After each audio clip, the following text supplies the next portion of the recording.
আরে আরে তুই এখানে আসলে আর তুই আমার বাসায় অ্যাড্রেস কি করে পেলি? ও ও আচ্ছা আচ্ছা, আমি বুঝতে পেরেছি। তুই নিশ্চিত চাকরির জন্য এসেছিস, তাই না? তুই হয়তো বা জেনে ফেলেছিস যে আমার একটা জব হয়েছে অনেক বড় একটা কোম্পানিতে, তাই না? না না, আমার কথাটা আগে শোন।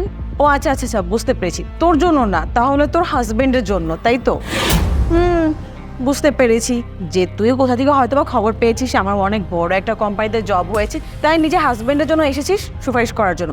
কিন্তু আমার কোম্পানিতে না তোদের মতো মানুষকে নিবে না, কারণ এটা অনেক বড় একটা কোম্পানি। এখানে শুধু ভালো ফ্যামিলির এডুকেটেড পারসন এরাই জব করতে পারে। তোর মতন থার্ড ক্লাস পিপল এখানে জব করতে পারবে না।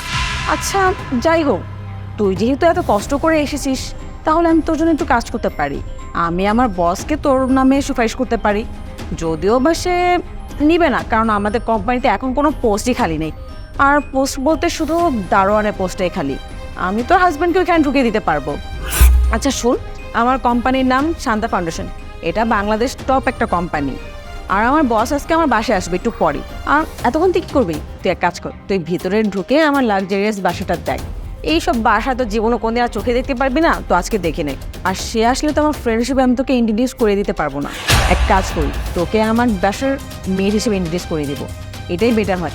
আর এই জন্য হয়তো বা সে তোকে কাজে হায়ার করেও নিতে পারে, কারণ তার অফিসে তো ধোয়া মোছা পরিষ্কার পরিচ্ছন্নের জন্য একজন লোক দরকার। কি বলিস? ঠিক আছে, কোনো সমস্যা নেই, আমিও ওয়েট করব। আমিও দেখতে চাই তোর বাসায় কত বড় সিইও আসে।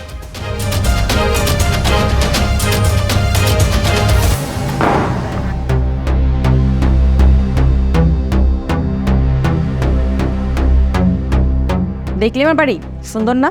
এখানে সব কিছুই না অনেক এক্সপেন্সিভ। আচ্ছা তুই সোফায় বস। এই তারা একটু সামলিয়ে বসিস, ঠিক আছে? সোফাটা অনেক এক্সপেন্সিভ, 80,000 টাকা। আচ্ছা এইসব কথা আমি তোকে কেন বলতেছি? তুই তো কোনোদিন এগুলো অ্যাফোর্ডই করতে পারবি না, শুধু শুধু বলে আমার সময় নষ্ট হচ্ছে। আচ্ছা ওই ঘড়িটা দেখছিস না? এইটা আমার বাবা প্যারিস থেকে নিয়ে এসেছে। এটার দাম প্রায় 1.5 লাখ টাকা হবে। আর এই যে এই রিংটা দেখছিস না, এইটা ডায়মন্ডের রিং। এইটাও আমার বাবা বাইরে থেকে নিয়ে এসেছে। এটার দাম প্রায় 2 থেকে 1.5 লাখ টাকা হবে। আচ্ছা পুরো ঘরের যে পেন্টিংগুলো দেখছিস না, এগুলো আমার বাবা বাইরে থেকে নিয়ে এসেছে। সবগুলোর দাম লাখখানিকের উপরে। আর এই যে আমার পিছনে যে ল্যাম্প, এটাও আমার বাবা বাইরে থেকে নিয়ে এসেছে। আমাদের বাসায় যা কিছু আছে না, সব কিছুই বাইরে থেকে নিয়ে আসা। বাংলাদেশে কোনো কিছু আমরা ইউজই করি না। তুই তো এগুলো শুধুমাত্র নিজের স্বপ্নেই দেখে আসছিস এতদিন, এখন বাস্তবেও দেখে নে। আর তোর তো আমাকে থ্যাংক ইউ বলা উচিত। তোকে এত সুন্দর একটা বাড়ি আমি দেখাচ্ছি, এত দামি দামি এক্সপেন্সিভ জিনিস আমি তোকে দেখাচ্ছি, তুই এখন আমাকে থ্যাংক ইউ কেন বলছিস না? আই থিঙ্ক তুই মনে হয় একটু বেশি বলে ফেললি, তাই না? আর এই সমস্ত জিনিস কিন্তু বিপদের কাছে আসে। ও আচ্ছা, আরে বাদ দে না তুই সব কথা। কেন শুধু শুধু এগুলো তোর মনে নিচ্ছিস? তুই তো আমার ছোটবেলার ফ্রেন্ড, তাই না? তাই তোর সাথে একটু মজা নিচ্ছিলাম। যাই হোক, আসলে তো আমি সত্যি কথাই বলে ফেলেছি। আরে মেঘলা, ওকে, আসসালামু আলাইকুম আন্টি। মা, এটা আমার ছোটবেলার ফ্রেন্ড, আমার সাথে একসাথে স্কুলে পড়তো। ওর নাম আয়াত। কি, ও তোমার বান্ধবী? ওকে আগে বলনি এই ধরনের পোশাক এখন চলে না? দেখে তো মনে হচ্ছে কাজের পর ইন্টারভিউ দিতে আসছে। আর আয়াত তুই কিছু মনে করিস না, আমার মা একটু বেশি মজা করে। মজা করতে করতে সত্যি কথা বলে ফেলে। যা, তোর স্যার মনে চলে আসছে।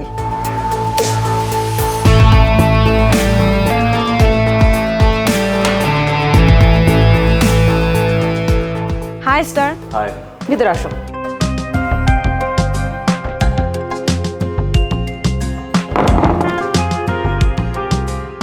স্যার আপনার আসতে কোনো প্রবলেম হয়নি তো? না, আসতে তেমন একটা সমস্যা হয়নি। কিন্তু স্যার আপনার ওয়াইফ কোথায়? সে আসেনি আপনার সাথে? আমার ওয়াইফ, ও তো অনেক আগে চলে এসেছে। কিন্তু স্যার এখানে তো আমরা ছাড়া কেউই নেই। আপনার ওয়াইফ কখন আসলো? এখানে কেউই আসেনি। আরে আমার ওয়াইফ হচ্ছে এই যে মিস আয়াত মালিক। কি? ও আপনার ওয়াইফ? কিন্তু ও কি করে আপনার ওয়াইফ হতে পারে? আচ্ছা ওয়েট ওয়েট, এটা কি হচ্ছে আমি বুঝতে পারছি না। তোমাদের কি এখন পর্যন্ত কোনো বিষয়ে কথা হয়নি? না, আরে ও তো আমার সাথে একই স্কুলে পড়ালেখা করতো। আর তুই তুই তো কোনোদিন বললি না যে স্যার তোর হাজব্যান্ড, তুই তাকে বিয়ে করেছিস? তুই আমাকে বলার সুযোগই দিসনি।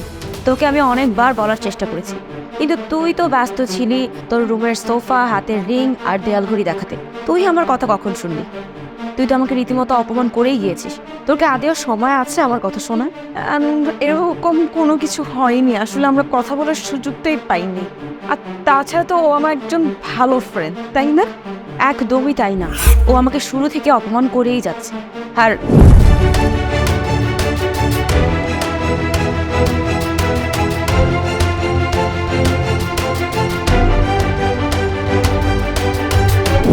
আর ঠিক এইভাবেই বাসায় ঢোকার পর থেকেও আমাকে অপমান করেই যাচ্ছে। ইভেন ও তো বলেছে যে ওর বাসায় নাকি একজন সিইও আসবে, তার সাথে নাকি আমাকে কাজের বুয়া হিসেবে পরিচয় করিয়ে দিবে যদি তার বাসায় আমার একটা কাজ ছুটে যায়। তো হোয়াট? কবিতা ম্যাম, আমি একটা জিনিস বুঝতে পারছি না, আপনারা কি আমাদের কি বাসায় ডেকেছেন অপমান করার জন্য? না না স্যার, উনি তো বলেনি যে উনি আপনার ওয়াইফ। ও আমার ওয়াইফ না, সেটা হয়তো আপনাদেরকে বলেনি, কিন্তু তার মানে এই না যে একজন ভালো মানুষ না। ওকে আপনারা কেন অপমান করেছেন? ওর ড্রেসের জন্য? ওর ড্রেসে এমন কী খারাপ? সামান্য 3 পিস পরেছে এর জন্য? এই 3 পিস কি মানুষ পরে না? 3 পিস তো আমাদের দেশের ঐতিহ্য। না স্যার, আসলে আমি ভুল করে ফেলেছি। আমি আসলে জানতাম না যে ও আপনার ওয়াইফ, তাহলে আমি তার সাথে এরকম বিহেভিয়ার কোনোদিনও করতাম না। আমি তার সাথে খুব ভালো বিহেভ করতাম। আসলে স্যার এটা একটা মিস্টেক হয়ে গেছে, প্লিজ আপনি আমাকে ক্ষমা করে দিবেন। মেঘলা, আমি বুঝতে পেরেছি তুমি একটু পরিবর্তন হওনি। তোমার মা আজ পর্যন্ত তোমার বিষয়ে যা যা বলেছে সব কিছু বানায় আটে, তোমার একটু পরিবর্তন হয়নি। তোমার ফ্রেন্ড বলেছে তুমি কীভাবে মানুষকে ঠকাতে, কলেজ লাইফে তুমি কিভাবে ক্লাস বাঙ্ক করে মানুষের সাথে ঘুরতে যেতে।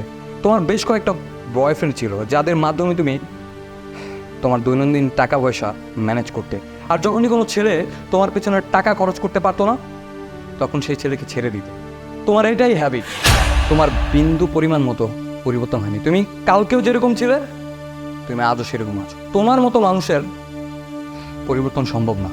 বুঝতে পেরেছি, দোষটা তোমার না, দোষটা আমার। কারণ আমি মানুষ চিনতে ভুল করেছি। কারণ তোমার মতো মানুষ এত বড় এবং ইম্পর্ট্যান্ট একটা প্রজেক্ট কমপ্লিট করতে পারবে না। তাই আমি আমার সিদ্ধান্ত পরিবর্তন করছি এবং তোমার কাছ থেকে তোমার প্রজেক্ট ছিনিয়ে নিচ্ছি এবং তোমাকে জব থেকে বের করে দিচ্ছি। এটাই আমার সিদ্ধান্ত। না না স্যার, প্লিজ এরকমটা করবেন না, আমাকে ক্ষমা করে দিন। আমার একটা মিস্টেক হয়ে গিয়েছে, প্লিজ স্যার এরকমটা করেন না, আমার ক্যারিয়ার পুরো নষ্ট হয়ে যাবে। আর তুই তো স্যারকে বোঝা না, প্লিজ বোঝা। আমি তো জাস্ট তোর সাথে একটু মজা করছিলাম, প্লিজ স্যারকে বল না তুই। একদমই না, তুই আমার সাথে কোনো মজা করিসনি। বিশ্বাস করো, ও আমার সাথে কোনো মজাই করেনি। ও যা বলেছে মন থেকে বলেছে। আর ও আমাকে ছোটবেলা থেকে এরকমভাবেই হয়রানির শিকার করেছে। আমি তো ভেবেছিলাম ও চেঞ্জ হয়ে গেছে, কিন্তু তা তো না। ও আজকে আমাকে যা না তা বলে অপমান করেছে। শুধুমাত্র ভালো স্যুট বুট পরে আসেনি তাই, শুধুমাত্র তাই না। আর তার মা একজন সম্মানীয় ব্যক্তি, সেও দাবি করেছে আমি নাকি একজন কাজের মেয়ের সমান। কারণ আমি তো স্যুট বুট এখানে পরে আসিনি, আমার ড্রেস আপের অবস্থা ভালো না। আমি কিসের জন্য একটা 3 পিস পরে এত বড় একটা বাসার মধ্যে এন্ট্রি নিলাম? এই জন্যই আমি নাকি কাজের মানুষের সমান হয়ে গেছি। ওনারা দুইজনের কেউই আমার সাথে কোনো মজা করেনি। যা করেছে স্বইচ্ছায় করেছে। ম্যাম, এই কথাগুলো শুনে আমার খুব খারাপ লাগছে। কারণ আপনি আমাদের অফিসে খুব পুরানো মেম্বার, আপনাকে আমি খুব সম্মান করি, কিন্তু আপনি এই ধরনের মন মানসিকতা মেনটেন করেন? আপনার চিন্তা ভাবনা এত নিচু?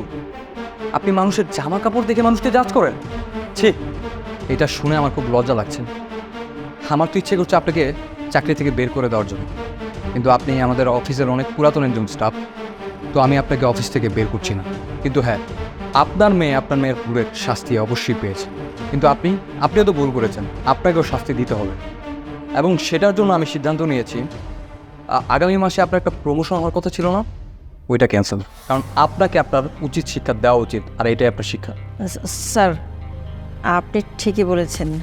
আমি আর আমার মেয়ে আমরা যে ভুলটা করেছি তার জন্য স্যার আমরা সত্যি ক্ষমা চাচ্ছি। আমরা কথা দিচ্ছি আর কখনো কারোর সাথে এই ধরনের ব্যবহার করব না, সবার সাথে ভালো ব্যবহার করব।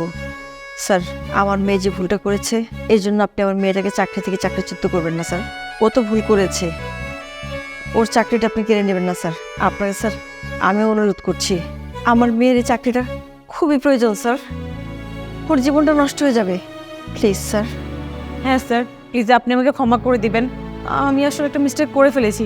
আপনি যদি এখন আমাকে জব থেকে বের করে দেন, আমার ক্যারিয়ারটা নষ্ট হয়ে যাবে, প্লিজ স্যার। দেখো, তোমার চাকরি এর জন্য যায়নি কারণ তুমি আমার ওয়াইফকে ইনসাল্ট করেছো। তোমার চাকরি এর জন্য গিয়েছে তোমার মন মানসিকতার প্রবলেম। ঠিক আছে, তোমার মা যেহেতু এত করে রিকোয়েস্ট করছে তোমার মান সম্মানের জন্য, আমি তোমার ব্যাপারটা ভেবে দেখবো, কিন্তু শাস্তি তুমি অবশ্যই পাবে। আমি বাসায় গিয়ে আমার ওয়াইফের সাথে তোমাদের ম্যাটারটা আরেকবার ডিসকাস করব। দেখি ও যদি কিছু একটা বলে আর তোমাদের উপর আমার একটু করুণা হয়। আরেকটা বিষয় আপনাদের দুইজনকে বলছি, শোনেন, দেখুন মানুষের জামা কাপড় কিংবা লুকিং দেখে যদি মানুষকে জাজ করেন না, সারা জীবন এরকম বিপদে পড়বেন। প্রত্যেকটা মানুষকে যথেষ্ট সম্মান দিয়ে কথা বলবেন। গড়ের